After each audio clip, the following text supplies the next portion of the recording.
Hola, bienvenidos a Pesos y Contrapesos, el programa de la Auditoría Superior de la Federación y el canal del Congreso. El día de hoy nuestra emisión está enfocada en el tema de los registros delictivos y la rendición de cuentas. Y para ello tengo el gusto de contar con la presencia de Miguel Garza, investigador del INCIDE. Miguel, bienvenido a Pesos y Contrapesos. Gracias. Bueno. Y también nos acompaña Jimena David, investigadora de México Evalúa. Jimena, un gusto tenerte. Muchas gracias, Juan. Miguel, si pudiéramos empezar a platicar sobre qué es un registro delictivo. Bueno, es el catálogo que se hace de delitos, el registro de información derivada de un hecho delictivo y cómo las instituciones lo asientan de diferentes maneras o en diferentes medios, ¿no?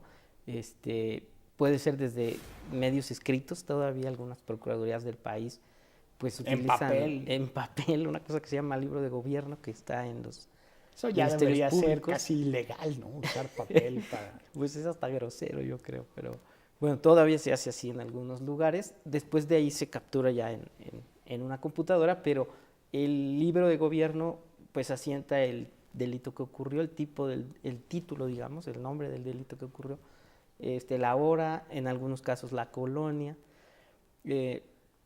y las procuradurías estatales recaban después recababan los libros de gobierno y luego lo... ¿Por qué dices recababan? Porque ahora hay un poco más tecnológicamente más adecuado, ahora hay algún sistema de cómputo, aunque básico, para que ese libro de gobierno, bueno, quede asentado en una computadora y se centralice y se informe a la Procuraduría, que normalmente es quien informa al Sistema Nacional de Seguridad Pública sobre lo que recabó. Perdón, me quedé con el dato del papel porque nosotros en INCIDE trabajamos mucho con policías locales, policías municipales y policías estatales, y visitamos el área de análisis criminal, por ejemplo, ¿no? Y ellos tienen que ir y recabar los datos de las procuradurías, digamos, del municipio del que se trata, y pues tienen dificultades, ¿no? Dificultades de solo les dan esos datos los que vienen ahí en la averiguación, entonces hay dificultades de desagregar información y bueno, pues esos son los detalles que van teniendo los registros. Jimena, si no hay registro delictivo bien hecho, no puede haber estadística delictiva. Claro, bueno, de hecho, es importante primero entender el camino que pasa desde que se comete un delito hasta que se genera el registro. En este camino es donde millones de cosas pueden salir mal. Entonces, ocurre un delito. Y si no se persigue de oficio, que sería, por ejemplo, como el homicidio, entonces la víctima tiene que acudir a denunciar. Y ahí está el primer obstáculo. Como el robo, por ejemplo, hay que Exacto. ir a denunciar. El robo hay que irlo a denunciar. Y entonces primero tienes la decisión de la víctima de si denuncio o no. ¿Y por qué denunciarías si sabes que a lo mejor no te van a hacer caso, que a lo mejor está muy lejos el MP, que vas a tener trámites muy largos? A lo mejor ya has tenido experiencias... ¿Qué computadora tienes? Sí. A lo mejor has tenido experiencias en el pasado en el que ya has ido a denunciar y la mala experiencia te disuade esta nueva vez. Entonces, ese es nuestro primer gran obstáculo. Si la víctima ya decide ir a denunciar, es posible que desestimen su denuncia también. A veces hay bases para ello, a lo mejor no hay suficientes testigos o evidencia, o resulta que lo que tú crees que es un delito no es un delito con tu código penal, pero también hay veces que es pues con ganas, digamos, de manipular la información, con ganas de decir, no, mejor usted no denuncie, mire, aquí no queremos andar como levantando desincentivar alertas. la denuncia. Exacto. Si pasamos este segundo obstáculo, entonces viene, como decía Miguel, la clasificación, ¿no? Ponerle un nombre a este delito. Y aquí pueden pasar muchas cosas. Quizás los agentes del Ministerio Público no están bien capacitados y no saben qué nombre ponerle exactamente. Quizás la información que tienen en ese momento tampoco les es suficiente. O de nuevo, quizás hay algún dolo de quererlo bajar, ¿no? Como a veces pasa, a lo mejor una violación la catalogas como un delito sexual que es menor, o a lo mejor una extorsión como una amenaza, etcétera. Entonces, todas estas cosas se van acumulando y lo que... De ahí las víctimas tienen que defender de la clasificación que hizo el agente del Ministerio Público. Claro, ¿no? Y a veces no tienes los elementos ni el conocimiento para hacerlo adecuadamente y todo esto eventualmente volver a la próxima vez, pues mejor no denuncio y es un círculo círculo vicioso. A nivel nacional, de acuerdo con la ENVIPE, entre 2010 y 2014... ¿Qué es la ENVIPE? La Encuesta Nacional de Victimización y Percepción de Seguridad Pública, que realiza el INEGI todos los años, y podemos encontrar que entre 2010 y 2014, en promedio, alrededor del 19% de los delitos se denuncian. Pero de eso solamente alrededor del 40% se les abre una averiguación previa o una carpeta de investigación. Entonces, al final, el registro de los delitos es de más o menos el 7% de la incidencia total. ¿Qué tendríamos que hacer para mejorar los registros delictivos, Miguel? Bueno, digamos, una cosa clave, y aunado un poco lo que dice Jimena, es si en cifras redondas se denuncia o se registra 1 de cada 10 hechos delictivos, de entrada, pues saber informar a las personas qué delitos conviene que la incidencia suba un poquito y qué delitos de plano significa que sube la violencia. Pero ¿cómo nos puede convenir que suba la incidencia? Quiero poner un ejemplo. Por ejemplo, en el delito de robo a casa habitación o en el delito de violencia sexual. En ese caso, en los dos delitos, si la denuncia de robo a casa habitación aumenta y se verifica con una encuesta de victimización, es decir, yo pregunto casa por casa, evidentemente a una muestra, pero si yo tengo el dato casa por casa de la gente que fue víctima de un robo a casa habitación, eso me permite saber si hubo menos víctimas que un periodo, digamos, a comparar con un periodo anterior, o si hubo más denuncia, pero no necesariamente hubo menos víctimas. No sé si logré explicarme. Una cosa es la denuncia y otra son el hecho criminal que hubo, así es. Entonces, como mucha gente no denuncia, a mí, por ejemplo, digo, en INCIDE nos preocupa que a veces dicen subió, no sé, 5% las denuncias del robo a casa habitación en determinado municipio o delegación del año pasado a este año, y quizá ese 5% habría que ver si hubo un 5% puede más ser de una víctimas, buena noticia que suba, o puede ser una buena noticia, y evidentemente no los califican así a los fiscales, ni a los alcaldes, ni a los gobernadores, porque ellos tratan de disuadir de que se levante una denuncia, y como tratan de disuadir, pues no refleja el dato real, ¿no? En ese sentido, una encuesta de victimización como la del INEGI, pues una buena noticia, ¿no? Ayudaría, claro. Pues estamos en pesos y contrapesos hablando sobre los registros delictivos y su importancia para la política pública en temas de seguridad. Vamos a una muy breve pausa y volvemos. Todo el trabajo de la Auditoría Superior de la Federación fiscalizando el gasto público lo pueden encontrar en la página de internet www.asf.gov.mx.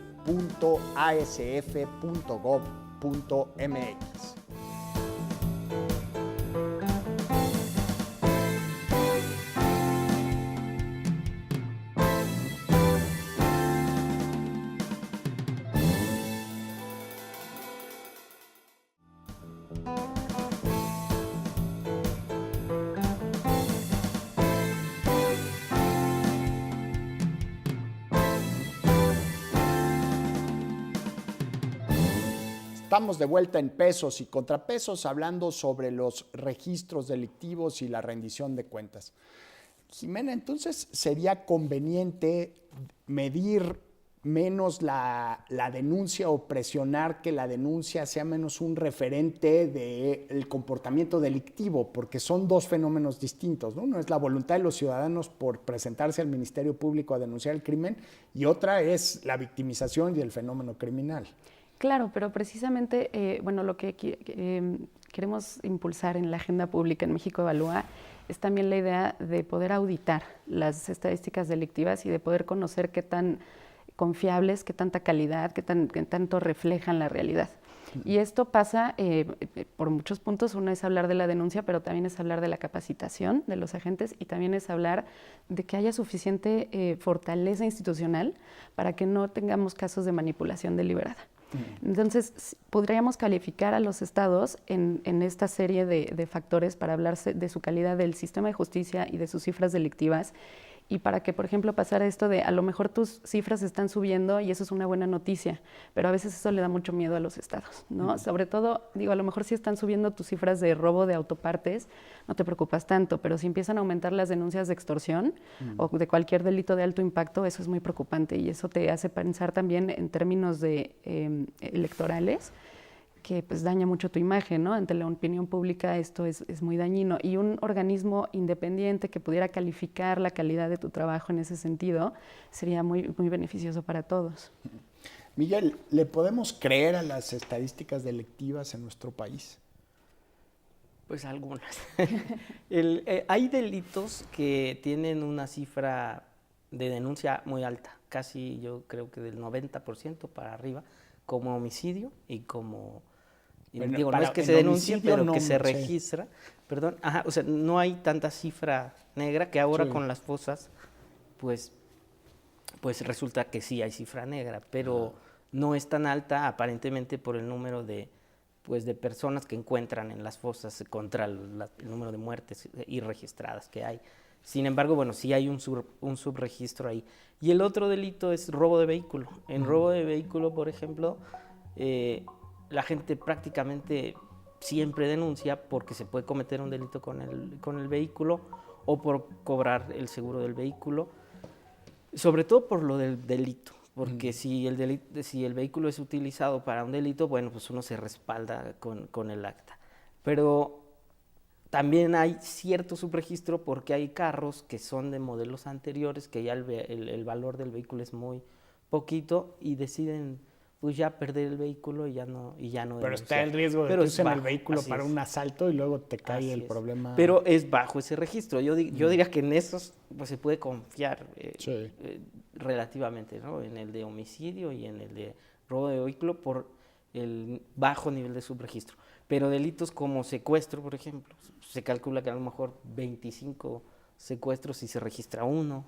Robo a casa habitación se cometen 4 y se registra 1, robo a las personas se cometen como 20 y se registra 1. Entonces son delitos que digamos, se uno puede confiar los datos del ENVIPE con el número de denuncias. Así es. Ahí uno puede decir, a lo mejor la calidad de quien levanta la denuncia, quien la va a investigar, pues no es muy buena, pero de que es un hecho delictivo que ocurrió, bueno, pues sí podemos confiar. Nosotros hemos hecho comparativos que en mi opinión son dramáticos, ¿no? Por ejemplo, una policía municipal recaba 20 incidentes en 6 meses.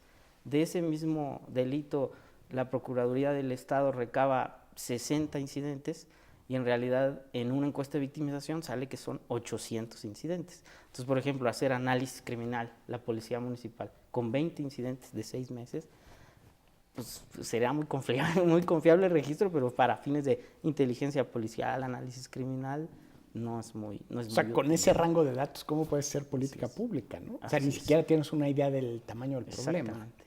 Y así la hacen.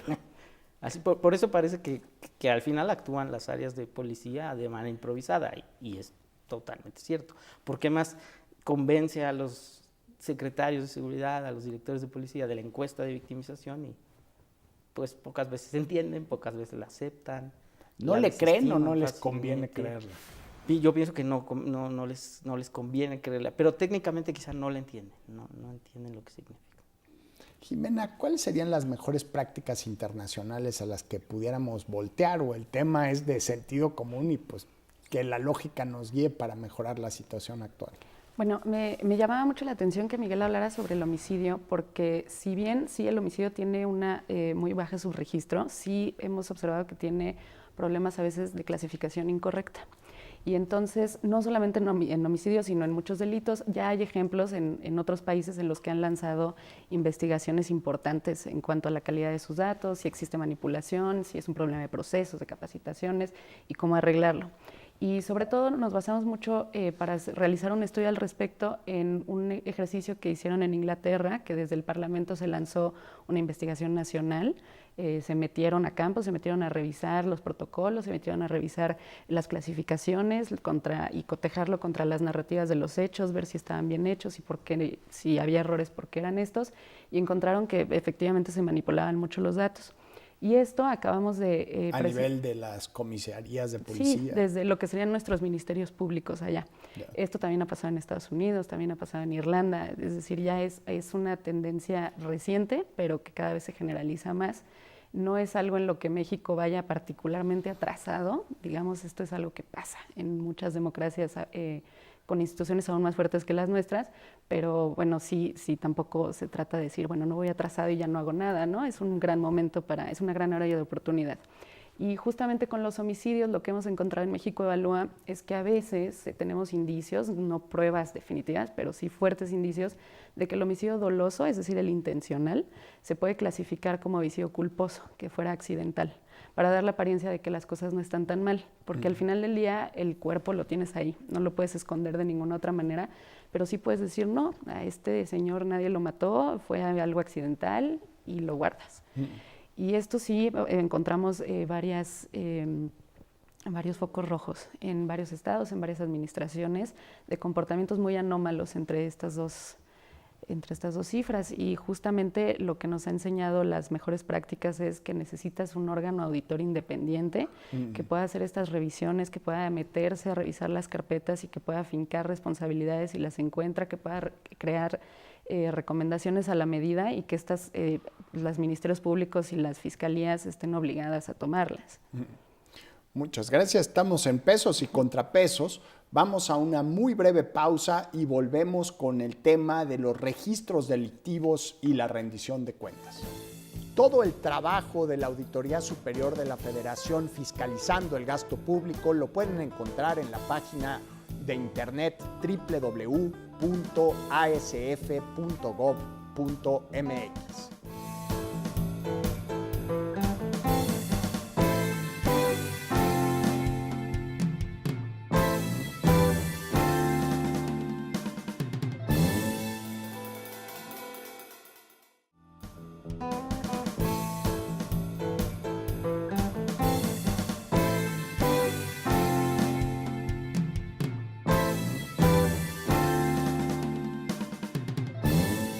Estamos de vuelta en Pesos y Contrapesos, platicando sobre los registros delictivos y la rendición de cuentas. Miguel, ¿qué podemos hacer como país con esta heterogeneidad federal, con nuestro sistema de estados, de municipios que registran de manera distinta los delitos que se cometen en el país? Pues, bueno, la verdad que hay que reconocer un poco nada más el avance que hubo de la creación del Sistema Nacional de Seguridad Pública y todo un proceso que ha llevado, no sé, más de 10 años de considerar sistemas de información en los que las procuradurías estatales alimentan el Sistema Nacional de Seguridad Pública y esos datos están públicos. ¿Eso ha funcionado? Ha funcionado pues para conocer algunas tendencias, para poder bajar incidencia delictiva las organizaciones y tener acceso a los datos. Van unos meses atrás nada más, pero bueno, todavía hay que bajar las tablas en Excel y medio hacer ejercicios, pero ese es un avance, ¿no? Todavía muy mal clasificados, no están desagregados, solamente puede bajar uno, pues cuáles son culposos, dolosos. Agrupan mucho en denuncias de hecho, así se llama una clasificación, y meten ahí muchos delitos también. ¿Y qué es una denuncia de hecho? Es cuando alguien se acerca al fiscal a denunciar un delito que fue víctima, pero cuando lo está platicando, el fiscal o quien levanta la denuncia determina que no es muy claro qué delito le pone. Por ejemplo, ella me robó, pero yo le entregué las llaves de manera voluntaria y luego ya que me iba a pagar me le hizo así, se subió a mi carro y se fue. Entonces yo llego y digo, me robaron mi carro, pero cuando lo platico, el fiscal, no, es que eso que te hizo no es un robo, ¿no? Que yo, un poco hace ratito que dijiste, yo decía, la víctima, la verdad es que no tendría por qué llegar al Ministerio Público a decirme, yo fui víctima de este delito. Tendría que decir, yo fui víctima. No y nos tú, tenemos que saber el Código Penal para ir a denunciar. Así es. Pero también es una maña, digamos, poner denuncia de hechos y no registrarlo como otro delito más. Y de una buena práctica es, como bien decía Jimena, analizar desde organizaciones civiles externas pues al gobierno. Hay un ejercicio muy interesante en Chile que revisan casos de Ministerio Público, que acá es complicado que te dejen acceder, pero es, por ejemplo, uno agarra 5 casos de manera aleatoria del último mes a los que les retiran los datos personales, y la organización o el grupo de organizaciones sociales revisa el proceso completo, desde que la víctima pidió el auxilio a la policía preventiva, después llegó a denunciar y cómo lo atendieron, y todo el ciclo. Todo el proceso, pero incluyendo el proceso penal. Por ejemplo, si hubo un detenido, cuánto tiempo se le juzgó y en cuánto tiempo lo sentenciaron, y si cada una de las etapas del proceso penal se cumplió de acuerdo a los tiempos que establece el sistema penal chileno. Y por ejemplo, ahí la organización termina siendo una recomendación, y a veces, en mi opinión, lo que el gobierno mexicano no nos ha como que entendido muy bien. La organización termina diciendo, allá en Chile, las organizaciones sociales, diciendo no todo lo que haces está mal. De hecho, de los 5 casos que revisé, 4 están bien hechos y uno no, porque a lo mejor se sentenció muy rápido y no se valoró bien la responsabilidad del sentenciado. Pero en 4 hiciste muy bien. Entonces, acá podría ser algo similar, y yo creo que esa es una buena práctica. Jimena, cuando hablas de un proceso de auditoría, yo creo que está muy bien y es fundamental la presión de la sociedad civil, pero uno se imaginaría que esa es una responsabilidad de una institución del Estado, ¿no? Que obligar a que tengan datos homogéneos y no que seamos la sociedad civil la que esté presionando porque esto ocurra. Claro, bueno, muy parecido a lo que decía Miguel, ya hay esfuerzos que se han hecho en los últimos 10 años que han mejorado mucho las estadísticas delictivas por parte del Sistema Nacional de Seguridad Pública. Y aunque van avanzando, también vemos que quizás no es suficiente, ¿no? Y ¿Qué quizás, ejemplos te parecen elocuentes de esa mejora? por ejemplo, impulsaron a través de del Centro Nacional de Información y el INEGI la adopción de la norma técnica para la clasificación de delitos, para que todos los estados tengan un mismo procedimiento, un mismo protocolo, mismos criterios para clasificar los delitos, y que entonces sean aún más comparables.